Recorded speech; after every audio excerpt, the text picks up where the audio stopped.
গল্পের নাম চিড়িয়াখানা। লেখক শ্রী শরদিন্দু বন্দ্যোপাধ্যায়।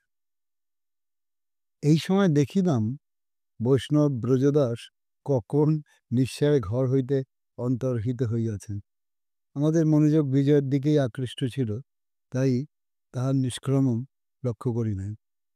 ভিতর দিকে দ্বার দিয়া ভুজঙ্গধরবাবু আসিয়া আমাদের মধ্যে দাঁড়াইলেন এবং খাটো গলায় বলিলেন, মিসেস সেনের জ্ঞান হয়েছে। বিজয় ধর্মর করিয়া উঠিয়া গমনোদ্যত হইল। ভুজঙ্গধরবাবু তাহাকে ক্ষণেকের জন্য আটকাইলেন এবং বলিলেন, পোস্টমর্টমের কথা এখন মিসেস সেনকে না বলাই ভালো। বিজয় চলিয়া গেল। কয়েক সেকেন্ড পরেই দময়ন্তী দেবীর ঘর হইতে মর্মান্তিক কান্নার আওয়াজ আসিল। কাকিমা, বাবা বিজয়! ভুজঙ্গধরবাবু একটা অর্ধশ্বসিত নিঃশ্বাস চাপিয়া যে পথে আসিয়াছিলেন সেই পথেই ফিরিয়া গেলেন। আমরা নেপথ্যে হইতে দুইটি শোকার্ত মানুষের বিলাপ শুনিতে লাগিলাম। হাতের ঘড়ি দেখিয়া ব্যোমকেশ বলিল, 9:30, এখনো পুলিশ আসতে অনেক দেরি। চলো একটু ঘুরে আসা যাক। কোথায় ঘুরবে? কলোনির মধ্যেই এদিক ওদিকে। এসো। দুইজনে আবার বাহির হইলাম। দময়ন্তী দেবীর কান্নাকাটির শব্দ এখনো থামে নাই। বিজয় কাকিমার কাছেই আছে। ভুজঙ্গধরবাবুও বোধহয় উপস্থিত আছেন। আমরা সদর দরজা দিয়া বাহির হইলাম। বাঁ-হাতি পথ ধরিয়াছি। কয়েক পা যাইবার পর একটি দৃশ্য দেখিয়া থমকিয়া গেলাম। বাড়ির এই পাশে কয়েকটা কামিনী ফুলের ঝাড় বাড়ির দুটি জানলাকে আংশিকভাবে আড়াল করিয়া রাখিয়াছে। দুটি জানলার আগেরটি নিশানাথবাবুর ঘরের জানলা, পিছনেরটি দময়ন্তী দেবীর ঘরের। দেখিলাম দময়ন্তী দেবীর জানলার ঠিক নিচে একটি স্ত্রীলোক সম্মুখ দিকে ঝুঁকিয়া একাগ্র ভঙ্গিতে দাঁড়াইয়া আছে। আমাদের দেখিয়া সে চকিতে মুখ তুলিল এবং সরীসৃপের মতো ঝোপঝাড়ের ভিতর দিয়া বাড়ির পিছনে অদৃশ্য হইল। মুশকিলের বউ নজর বিবি। ব্যোমকেশ ভ্রু কুঞ্চিত করিয়া চাহিয়াছিল। বলিলাম, দেখলে? ব্যোমকেশ আবার চুলিতে আরম্ভ করিয়া বলিল, জানলায় আড়ি পেতে শুনছিল। কি মতলব? নিছক কৌতূহল হতে পারে। মেয়ে মানুষ তো। নিশানাথবাবু মারা গেছেন, অথচ ওরা বিশেষ কোনো খবর পায়নি। সরাসরি জিজ্ঞেস করবারও সাহস নেই। তাই হয়তো। আমার ঠিক মনঃপূত হইল না। মেয়েরা কৌতূহলের বশে আড়ি পাতিয়া থাকে ঠিকই, কিন্তু এক্ষেত্রে কি শুধুই কৌতূহল? গোহালের সম্মুখ দিয়ে যাইবার সময় দেখিলাম পানুগোপাল নিজের কুঠির পৈঠায় বসিয়া হতাশ ভরা চক্ষে আকাশের দিকে চাহিয়া আছে। আমাদের দেখিয়া সে উঠিয়া দাঁড়াইল। দুই হাতে নিজের চুলের মুঠি ধরিয়া যেন কিছু বলিতে চাহিল। তার ঠোঁট কাঁপিয়া উঠিল, কিন্তু গলা দিয়া কোনো আওয়াজ বাহির হইল না। তারপর সে আবার বসিয়া পড়িল। এই অসহায় মানুষটি নিশানাথবাবুর মৃত্যুতে কতখানি কাতর হইয়াছে একটি কথা না বলিয়াও তাহা সে প্রকাশ করিল। আমরা দাঁড়াইলাম না, আগাইয়া চলিলাম। সামনের একটা মোড় ছাড়িয়া দ্বিতীয় মোড় ঘুরিয়া নেপালবাবুর গৃহের সম্মুখে উপস্থিত হইলাম। নেপালবাবু অর্ধ উলঙ্গ অবস্থায় তক্তপোষে বসিয়া একটি বাঁধানো খাতায় কিছু লিখিতেছিলেন। আমাদের দেখিয়া দ্রুত খাতা বন্ধ করিয়া ফেলিলেন। চোখ পাকাইয়া আমাদের দিকে কিছুক্ষণ চাহিয়া থাকিয়া অপ্রসন্ন স্বরে বলিলেন, আপনারা? ব্যোমকেশ ঘরে প্রবেশ করিয়া তক্তপোষের পাশে বসিল। দুঃখিত মুখে মিথ্যা কথা বলিল। নিশানাথবাবু চিঠি লিখে নেমন্তন্ন করেছিলেন। আজ এসে দেখি এই ব্যাপার।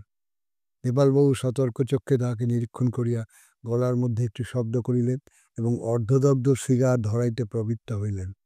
ব্যোমকেশ বলিল, আমরা তো একেবারে ঘাবড়েই গেছি। নিশানাথবাবু এমন হঠাৎ মারা যাবেন ভাবতেই তো পারিনি। নেপালবাবু ধোয়া ছাড়িয়া বললেন, ব্লাড প্রেশারের রোগী এভাবেই মরে। নিশানাথ বড় একগুঁড়ে ছিল, কারুর কথা শুনত না। কতবার তো বলেছি, আপনার সঙ্গে তো তার খুবই সদ্ভাব ছিল। নেপালবাবু একটু দম লইয়া বলিলেন, হ্যাঁ হ্যাঁ, সদ্ভাব ছিল ওই কি, তবে ওর একগুঁয়েমির জন্যে মাঝে মাঝে কথা কাটাকাটি হতো। কথা কাটাকাটির কথায় মনে পড়ল, সেদিন আমাদের সামনে আপনি ওকে বলেছিলেন, ভাঙবো নাকি হাটে হাড়ি? তা থেকে আমার মনে হয়েছিল আপনি ওর জীবনের কোনো গুপ্ত কথা বোধহয় জানেন। নেপালবাবু এবার আরেকটু ভাব পরিবর্তন হইল। তিনি সৌহার্দ্যসূচক হাসিলেন, বললেন, গুপ্ত কথা? আরে না না, ও আপনাদের কল্পনা। রাগের মাথায় যা মুখে এসছে তাই বলেছিল। ওর কোনো মানে হয় না। তা আপনারা এসছেন, আসছে, এখানে খাওয়া দাওয়ার কোনো ব্যবস্থা নেই হবে বলেও তো মনে হয় না। মুকুল আমার মেয়ে আবার অসুস্থ হয়ে পড়েছে। ব্যোমকেশ বলিল, হবারই কথা, উনিই তো প্রথম জানতে পারেন। খুবই শখ লেগেছে। আচ্ছা নেপালবাবু, কিছু মনে করবেন না, একটা প্রশ্ন করি। আপনার মেয়ের সঙ্গে কি বিজয়বাবুর কোনো রকম? নেপালবাবুর সুর আবার কড়া হয়ে উঠিল। কোনো রকম কি? কোনো রকম ঘনিষ্ঠতা? কারোর সঙ্গে ঘনিষ্ঠতা করবার মেয়ে আমার নয়। তবে প্রথম যখন এখানে আসি, কয়েক মাস পরে বিজয়ের সঙ্গে মুকুলের বিয়ের কথা তুলেছিলাম। বিজয় প্রথমটা রাজিও ছিল, তারপর উল্টে গেল। কিছুক্ষণ গুম হইয়া থাকিয়া বললেন, বিজয়টা একটা ঘোর নির্লজ্জ। ব্যোমকেশ সংকুচিতভাবে প্রশ্ন করিল, বিজয়বাবুর কি চরিত্রের দোষ আছে? বিমলবাবু বললেন, দোষ ছাড়া আর কি, সদ্ভাবের দোষ। ভালো মেয়ে ছেড়ে যারা নষ্ট কুলোটার পিছনে ঘুরে বেড়ায়, তাদের কি সচ্চরিত্র বলা যায়? বিজয় বিজয় মুকুল ঘটিত রহস্যটি পরিষ্কার হইবার উপক্রম হইতেছিল, কিন্তু বাধা পড়িল। ভুজঙ্গধরবাবু প্রবেশ করিয়া বলিলেন, মুকুল এখন কেমন আছে? নেপালবাবু বললেন, যেমন ছিল তেমনি আছে, মেটিয়ে পড়েছে মেয়েরা। তুমি একবার দেখবে নাকি? চলুন। কোথায় সে? শুয়ে আছে বলিয়া নেপালবাবু তক্তপোষ হইতে উঠিলেন। ব্যোমকেশ বলিল, আচ্ছা, আমরাও তাহলে উঠি। নেপালবাবু কোনো উত্তর দিলেন না। ভুজঙ্গধরবাবুকে লইয়া ভিতরে প্রবেশ করিলেন। খা খাতাটা তক্তপোষের উপরেই পড়িয়াছিল। ব্যোমকেশ টপ করিয়া সেটা তুলিয়া লইল, দ্রুত পাটা উল্টাইল, তারপর খাতা যথাস্থানে রাখিয়া দিয়ে বলল, চলো। বাইরে রাস্তায় আসিয়া জিজ্ঞাসা করিলাম, খাতায় কি দেখলে? ব্যোমকেশ বলিল, বিশেষ কিছুই নয়, করণীর সকলের নামের ফিরিস্তি, তার মধ্যে পানুগোপাল আর বনলক্ষ্মীর নামের পাশে ঢেড়া। তার মানে? নেপালবাবু বোধহয় কাল নেমীর লঙ্কা ভাগ শুরু করে দিয়েছেন। ওর ধারণা হয়েছে উনি এবার কলোনির শূন্য সিংহাসনে বসবেন। ভানুগোপাল আর বনলক্ষ্মীকে কলোনি থেকে তাড়াবেন, তাই তাদের নামে ঢেড়া পড়েছে। কিন্তু কথা যাক, মুকুল আর বিজয়ের ব্যাপারটা বুঝলে? খুব স্পষ্টভাবে কিছু বুঝিনি, কিন্তু কি ব্যাপার বলো তো? নেপালবাবুরা কলোনিতে আসার পর মুকুলের সঙ্গে বিজয়ের মাখামাখি হয়েছিল, বিয়ের সম্বন্ধও হয়েছিল। তারপর এলো বনলক্ষ্মী। বনলক্ষ্মীকে দেখে বিজয় তার দিকে ঝুঁকল। মুকুলের সঙ্গে তার বিয়ে ভেঙে গেল। ও, তাই নষ্ট করলো তার কথা। কিন্তু বিজয় তো বনলক্ষ্মীর ইতিহাস জানে। প্রেম হলেও বিয়ে কি করে হবে? বিজয় যদি জেনে শুনে বিয়ে করতে চায়, কে বাধা দেবে? নিশানাথবাবু নিশ্চয়ই বাধা দিয়েছিলেন। সম্ভবত দিয়েছিলেন। তিনি বনরক্ষীকে স্নেহ করতেন, কিন্তু তার সঙ্গে ভাইপোর বিয়ে দিতে বোধহয় প্রস্তুত ছিলেন না। বড় জটিল ব্যাপার অজিত। যত দেখছি ততই বেশি জটিল মনে হচ্ছে। নিশানাথবাবুর মৃত্যুতে অনেকেরই সুবিধা হবে। নিশানাথবাবুর মৃত্যু স্বাভাবিক নয়, এ বিষয়ে তুমি নিঃসংশয়? নিঃসংশয়। তার ব্লাড প্রেশার তাকে পাহাড়ের কিনারায় এনে দাঁড় করিয়েছিল। তারপর পেছন থেকে কেউ ঠেলা দিয়েছেন। নিশানাথ বাবুর বাড়িতে ফিরিয়া আসিলে বিজয় বলিল, কাকিমাকে ভুজঙ্গধরবাবু মরফিয়া ইঞ্জেকশন দিয়েছেন, কাকিমা ঘুমিয়ে পড়েছেন। ব্যোমকেশ বলিল, ভালো, ঘুম ভাঙলে অনেকটা শান্ত হবে। ইতিমধ্যে মৃতদেহ স্থানান্তরিত করা যাবে। 11টার সময় পুলিশ ভ্যান আসিল, তাতে কয়েকজন কনস্টেবল ও স্থানীয় থানার দারোগা প্রমোদ বরাট। প্রমোদ বরাটের বয়স বেশি নয়, কালো রং, কাটালো মুখ, কাল প্রাংশু দেহ। পুলিশের ছাঁচে পড়িয়াও তার মনটা এখনো খুব একটা শক্ত হইয়া ওঠে নাই। মুখে একটু ছেলেমানুষি ভাব এখনো লাগিয়া আছে। করজোরে ব্যোমকেশকে নমস্কার করিয়া তদগতভাবে বলিল, আপনিই ব্যোমকেশবাবু? বুঝিলাম পুলিশের লোক হইলেও সে ব্যোমকেশের ভক্ত। ব্যোমকেশ হাসি মুখে তাহাকে একটু তফাতে লইয়া গিয়া নিশানাথবাবুর মৃত্যুর সন্দেহজনক হাল বয়ান করিল। প্রমোদ বরাট একাগ্রমনে শুনিল। তারপর ব্যোমকেশ তাহাকে লইয়া মৃতের কক্ষে প্রবেশ করিল। বিজয় ও আমি সঙ্গে গেলাম। ঘরে প্রবেশ করিয়া বরাট দ্বারের কাছে দাঁড়াইয়া পড়িল এবং চারিদিকে চক্ষু ফিরাইয়া দেখিতে লাগিল। এই সময় মেঝের ওপর একটি লঘু গোলক বাতাসে গড়াইতে গড়াইতে যাইতেছে দেখিয়া বরাট নত হইয়া সেটা কুড়াইয়া লইল। খড়, শুকনো ঘাস, সনের সুতো, মিস্ত্রিতে একটি গুচ্ছ। বরাট বলিল, এটা কি? কোত্থেকে এলো? ব্যোমকেশ বলিল, চড়াই পাখির বাসা। ওই দেখুন, ওইখান থেকে খসে পড়েছে, বলিয়া ঊর্ধ্বে পাকা ঝুলাইবার আংটার দিকে দেখাইল। দেখা গেল চড়াই পাখিরা নির্বিকার শূন্য আংটায় আবার বাসা বাঁধিতে আরম্ভ করিয়া দিয়াছে। খড়ের গোলাটা ফেলিয়া দিয়া ভরাট মৃতদেহের কাছে গিয়া দাঁড়াইল এবং চাদর সরাইয়া মৃতদেহের উপর চোখ বুলাইল।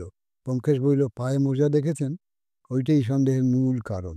আমি মৃতদেহ ছুঁইনি, পুলিশের আগে মৃতদেহ স্পর্শ করা অনুচিত হতো, কিন্তু মোজার তলায় কি আছে পায়ে কোনো চিহ্ন আছে কিনা সেটা জানা দরকার। বেশ তো, এখনই দেখা যেতে পারে, বলিয়া বরাট মোজা খুলিয়া লইল। ব্যোমকেশ ঝুঁকিয়া পায়ের গোছ পর্যবেক্ষণ করিল। আপাত দৃষ্টিতে অস্বাভাবিক কিছু দেখা যায় না, কিন্তু ভালো করিয়া লক্ষ্য করিলে দেখা যায় পায়ের গোছের কাছে অল্প অল্প দাগ রহিয়াছে। মোজার উপর ইলাস্টিক গার্ডার পরিলে যেরকম দাগ হয় ঠিক সেই রকম দাগ দেখিয়া ব্যোমকেশের চোখ জল জল করিয়া জ্বলিয়া উঠিয়াছিল। সেই বরাটকে বলিল, দেখলেন? বরাট বলল, হ্যাঁ, বাঁধনের দাগ বলে মনে হলো, কিন্তু এ থেকে কি অনুমান করা যেতে পারে? ব্যোমকেশ বলিল, অন্তত এইটুকু অনুমান করা যেতে পারে যে নিশানাথবাবুর মৃত্যুর পূর্বে নিজে মোজা পরেননি, আর কেউ পরিয়ে দিয়েছেন। বড়াই বলিল, কিন্তু কেন? এর থেকে কি মনে হয় আপনি বুঝতে পেরেছেন? বোধ হয় পেরেছি, কিন্তু যতক্ষণ সব পরীক্ষা না হচ্ছে ততক্ষণ কিছু না বলাই ভালো। আপনি মৃতদেহ নিয়ে যান, ডাক্তারকে বিশেষভাবে লক্ষ্য করতে বলবেন গায়ে কোথাও হাইপোডার্মিক সিরিঞ্জের চিহ্ন আছে কিনা। বেশ, আমরা আবার বাহিরে ঘরে ফিরিয়া আসিলাম। বরাট কনস্টেবলদের ডাকিয়া মৃতদেহ ভ্যানে তুলিবার হুকুম দিল। বিজয় এতক্ষণ কোনো মতে নিজেকে শক্ত করিয়া রাখিয়াছিল, এখন মুখে হাতচাপা দিয়া কাঁদিতে লাগিল। ব্যোমকেশ কোমল স্বরে বলিল, আপনারা আজ আর সঙ্গে গিয়ে কাজ নেই, আমরা যাচ্ছি, আপনি বরং কাল সকালে যাবেন। কি বলেন ইন্সপেক্টর বরাট? বরাট বলল, সেই ভালো, কাল সকালের আগে তো রিপোর্ট পাওয়া যাবে না, আমি কাল সকালে ওকে নিয়ে আপনার বাসায় যাব। বেশ, চলুন তাহলে, আপনার ভ্যানে আমাদের জায়গা হবে তো? হবে হবে, আসুন। ব্যোমকেশ বিজয়ের পিঠে হাত রাখিয়ে মৃদুস্বরে আশ্বাস দিল। তারপর আমরা দ্বারের দিকে পা বাড়াইলাম। এই সময় ভিতরের দরজার সম্মুখে বনলক্ষ্মী আসিয়া দাঁড়াইল। তার মুখ শুষ্ক শ্রীহীন, পরনের ময়লা শাড়ি আঁচলে কালি ও হলুদের ছোপ। আমাদের শরীর চোখাচোখি হইতে সে বলল, রান্না হয়েছে, আপনারা খেয়ে যাবেন না? ব্যোমকেশ বলিয়া উঠিল, রান্না? কে রাঁধবে? বনলক্ষ্মী চোখ নামাইয়া সংকুচিত স্বরে বলিল, আমি। তাহার আঁচলে কালি ও হলুদের দাগ, অনভ্যস্ত রন্ধনক্রিয়ার চিহ্ন। যাক, তবু কলোনির একজন মাথা ঠান্ডা রাখিয়াছে। যত মর্মান্তিক ঘটনাই ঘটুক, এতগুলি লোকের আহার চাই, তাহা সে ভোলে নাই। দেখিলাম বিজয় মুখ তুলিয়া এক দৃষ্টে বনলক্ষ্মীর পানে চাহিয়া আছে, যেন তাহাকে এই নতুন দেখিল। ব্যোমকেশ বলিল, আমরা এখন ফিরে যাচ্ছি, খাওয়া থাক, এমনিতেই আপনাদের কষ্টের শেষ নেই, আমরা আর হাঙ্গামা বাড়াবো না, আপনি বরং এদের ব্যবস্থা করুন, বলিয়া বিজয়ের দিকে ইঙ্গিত করিল। বনলক্ষ্মী বিজয়ের কাছে আসিয়া দাঁড়াইল, ভারী গলায় বলিল, চলুন, স্নান করে নেবেন। আমরা বাহির হইলাম। একটি পুলিশ ভ্যান একটি শবদেহ ও কয়েকটি জীবন্ত মানুষ লইয়া কলিকাতার অভিমুখে চলিল। পথে বেশি কথা হইল না। একসময় ব্যোমকেশ বলিল, রসিক দে নামে একটি লোক কলোনিতে থাকত, কাল থেকে সে নিরুদ্দেশ, খুব সম্ভব দোকানের টাকা চুরি করেছে। তার একটু খোঁজ নেবেন, তার হাতের আঙুল কাটা, খুঁজে বার করা খুব একটা কঠিন হবে না। বরাট নোটবুকে লিখিয়া লইল। ঘণ্টাখানেক পরে বাসার সম্মুখে আমাদের নামাইয়া দিয়া পুলিশ ভ্যান চলিয়া গেল। সমস্ত দিন মনটা বিভ্রান্ত হইয়া রহিল। নিশানাথবাবুর ছায়ামূর্তি মনের মধ্যে ঘুরিয়া বেড়াইতে লাগিল। বিকেলবেলা ৩টার সময় দেখিলাম ব্যোমকেশ ছাতা লইয়া বাহির হইতেছে। জিজ্ঞাসা করিলাম, কোথায় যাচ্ছ? সে বলিল, একটু খোঁজ খবর নিতে বেরোচ্ছি। কার খোঁজ খবর? কারোর উপর আমার পক্ষপাত নেই, কলোনির অধিবাসীদের যার খবর পাবো জোগাড় করব। আপাতত দেখি ডাক্তার ভুজঙ্গধর আর লাল সিং সম্বন্ধে কিছু সংগ্রহ করতে পারি কিনা। লাল সিংকে তো ভোলনি দেখছি, কাউকেই ভুলিনি, বলিয়া ব্যোমকেশ নিষ্ক্রান্ত হইল। সে বাহির হইবার আধ ঘণ্টা পরে টেলিফোন আসিল। বিজয় কলোনি হইতে টেলিফোন করিতেছে। ওদিকের খবর ভালোই, দময়ন্তী দেবী এখনো জাগেন নাই। অন্য খবরের মধ্যে ব্রজদাস গোসাইকে পাওয়া যাইতেছে না। তীব্রহরে আহারের পূর্বেই তিনি অন্তর্ধান করিয়াছেন। অভিনব সংবাদ, প্রথমে রসিক দে, তারপর বৈষ্ণব বাবাজি। ইনিও কি কলোনির টাকা হাত সাফাই করিতেছিলেন? ব্যোমকেশ ফিরিলে সংবাদ দিব বলিয়া টেলিফোন ছাড়িয়া দিলাম।